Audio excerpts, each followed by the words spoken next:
Very good evening. Welcome to State of Business on Our Television. I'm Ashinsani Veerasinghe. Let's have a look at the headlines first.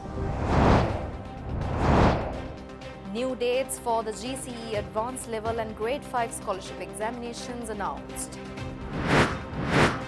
President highlights the importance of looking for new markets for paper. News in detail. The Education Ministry announces that the Grade 5 Scholarship Examination and GCE Advanced Level Examination for this year will be held on the 11th and 12th of October respectively. This was announced by the officials of the Education Ministry today morning. Accordingly, the Ministry of Education has arranged to commence the GCE Advanced Level Examination for 2020 on the 12th of October this year, and it will go on till the 6th of November. Meanwhile, the Grade 5 Scholarship Exam will be held on the 11th of October this year. Secretary of the Ministry of Education Ranjit Chandrasekhar said that the decision to postpone the aforementioned examinations was made on a request by the students, and the postponement of the examinations will render teachers adequate time to cover the syllabus. Moreover, school holidays for the second term will begin on the 9th of October and will end on 16th of November. Meanwhile, the officials also said that classes for grade 11, 12 and 13 will begin on July 27th and all the other classes will begin on August 10th. President Gotabaya Rajapaksa said that plans are afoot to promote pepper cultivation as a major export crop. President also suggested the importance of looking for new markets for pepper during a meeting with the pepper farmers at the Presidential Secretariat today. President Gotabaya Rajapaksa pointed out that more revenue could be earned by exporting pepper in packets and developing new pepper-based products to the world market. President also suggested that steps should be taken to identify new markets for local pepper, and at the same time he also encouraged the farmers to export pepper as a finished product. At present, India is the major buyer of pepper from Sri Lanka. President suggested that as India carry on its purchases on quota basis, the strategy should be used to more quality products, enabling the increase of quota day by day. President Rajapaksa listened to the issues faced by the pepper cultivators and exporters during a meeting with the individuals engaged in the pepper cultivation and the officials from the Treasury. President, who responded positively to the issues by the farmers and exporters, explained the new plans afoot to develop the industry. He also directed the officials to investigate and prepare a complete report in this regard soon. President Rajapaksa also responded positively to the requests of farmers to establish an organic fertilizer plant and a seed production facility on pepper. Further, he also assured more reliefs from the next budget for the sector. The National Building Research Organization has issued landslide warnings to areas in Colombo, Kalutara, Kegalle and Ratnapura districts following heavy rains in the southwest of the island yesterday and early this morning. The section between Pinnaduwa and Imaduwa of the Southern Expressway towards Colombo was temporarily closed due to an earth mound collapsed on the road. However, the officials managed to reopen the closed section of the highway around 4:30 p.m. in the evening. Furthermore, the rain also caused huge traffic in Greater Colombo area in the morning hours.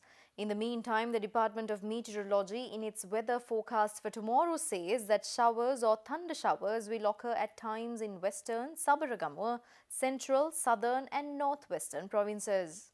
Officials also warn that wind speed can increase up to 50 km per hour at times in the sea areas extending from Puttalam to Pothuwil via Colombo and Galle. Accordingly, naval and fishing communities are requested to be vigilant in this regard in the above sea areas.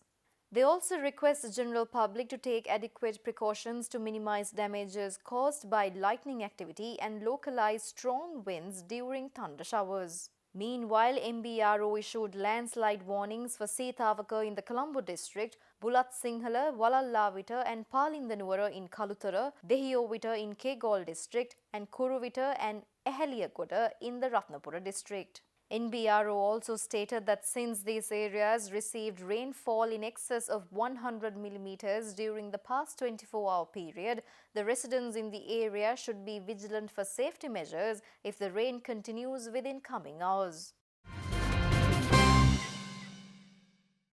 Stay tuned for more news after this short break.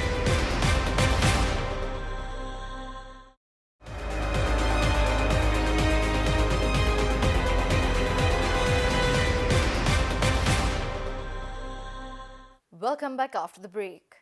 The number of recoveries from COVID-19 has surpassed 2,040 as more patients were discharged from the hospital upon a successful recovery from the virus. In the meantime, Health Promotion Bureau states that more than 139,000 PCR tests have been carried out in the country so far.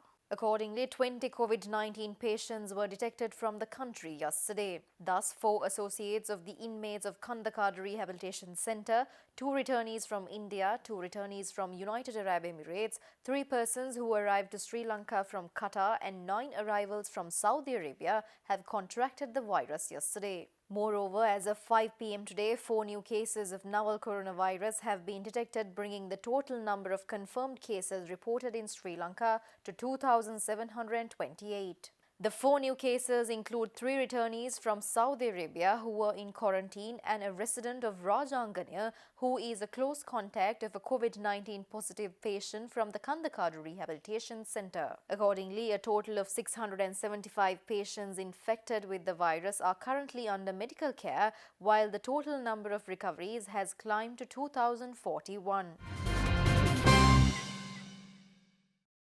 Transparency International Sri Lanka today launched the online election monitoring platform named appesalli.lk, which enables citizen participation in combating state resource abuse. In the meantime, during its press briefing today, TISL's Executive Director Asoko Besekara said that citizens' understanding of complaints related to state resource abuse are restricted to a number, and that initiatives such as appesalli.lk will serve as a powerful tool for the public to understand the nature of the complaints being received. This allows any member of the public to file a complaint with photographic evidence, and then all of those things can get mapped against a map of Sri Lanka so that we can see the different sorts of violations and abuse of state resources which are taking place. TISL is committed to maintaining this platform even beyond elections, because the abuse of state resources is not only an election time issue, it is an issue right throughout. Up till now, we have received 103 complaints through our traditional election monitoring work. And when we look at this, the majority of the complaints that we have received connect to improper conduct of public officials, looking at state development projects and how those are being used during the campaign period, also looking at issues connected to the use of state vehicles and buildings. But we are continuing our normal election monitoring activities as well. And here, any person can call us on 076 322 3442. And also you can email us at pppr@tisrilanka.org. You can also visit the appesalli.lk website. Government Dental Surgeons Association stresses that the relevant stakeholders should execute an oral health plan for the next 5 years, along with uplifting the human and other resources to strengthen the dental services of the country. Thus, these observations were made at a recent media briefing conducted by the Government Dental Surgeons Association to highlight some pertinent issues of the sector. Now, why we call this press conference is that because of this activities from the DDG Dental Services Office, that is Deputy Director General Dental Services and Directorate Office of the Dental Services, they are creating huge mess in our professional activities. I will list out these professional activities that they have to conduct smoothly. The first one is to make a oral health plan for either for next 3 years or 5 years. And then they have to identify the proper resources, human resources, infrastructure, then development activities, and materials, equipments, drugs, etc., etc. Third one is to do general administration like annual transfers for dental surgeons, consultants, and special transfers or special appeals for dental surgeons, and also some day-to-day general administration. Our main problem and the main concern is that the people who have finished the internship on 31st of March 2020, still they didn't get the post-intern appointments. We will be back with stock updates after this short break.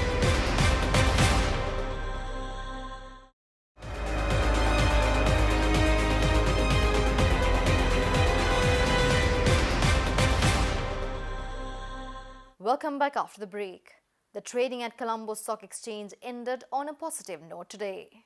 The all-share price index gained 50.35 points to close at 5,038.85 and the S&P SL 20 gained 27.63 points to close at 2,181.13. The turnover was 1.1 billion rupees and over 102 million shares were traded.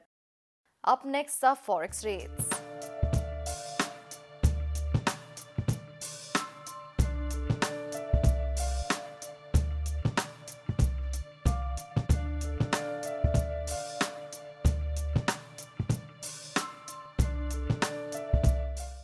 And that's all the news for today. See you tomorrow with State of Business at the usual time. Until then, take care.